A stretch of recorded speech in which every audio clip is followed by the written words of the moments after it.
আসসালামু আলাইকুম ওয়া রাহমাতুল্লাহ। আজকের বিষয় হলো ছোটদেরকে সালাম করা সুন্নত। নবী সাল্লাল্লাহু আলাইহি ওয়াসাল্লাম ছোটদেরকেও সালাম করতেন। এই সম্পর্কে দলিল হলো সাইয়ার রহমাতুল্লাহ আলাই হতে বর্ণিত।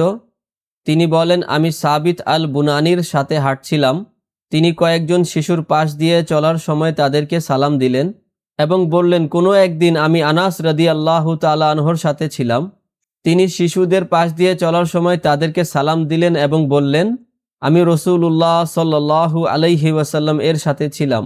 তিনি শিশুদের পাশ দিয়ে চলার সময় তাদেরকে সালাম দিয়েছেন। এই হাদিসটি হলো সুনান তিরমিজির হাদিস নম্বর 2696 এবং সুনান তিরমিজি ইসলামিক ফাউন্ডেশন 2696, দুই প্রকাশনীর সেম নাম্বার।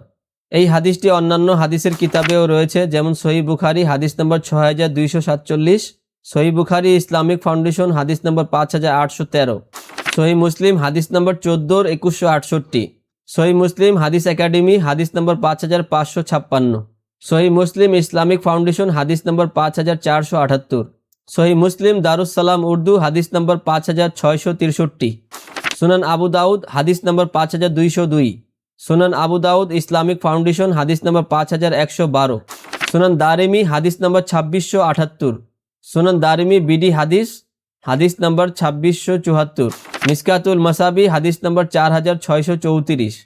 এর আগের যে বিষয় ছিল সেখানে আমরা অনেকগুলো বিষয় ধরেছি এবং এরপরেও ইনশাল্লাহ আসবে অনেক বিষয়। বিশেষ করে এর আগের যে বিষয় আমরা করেছি সেখানে 4টি বিষয় তুলে ধরেছি।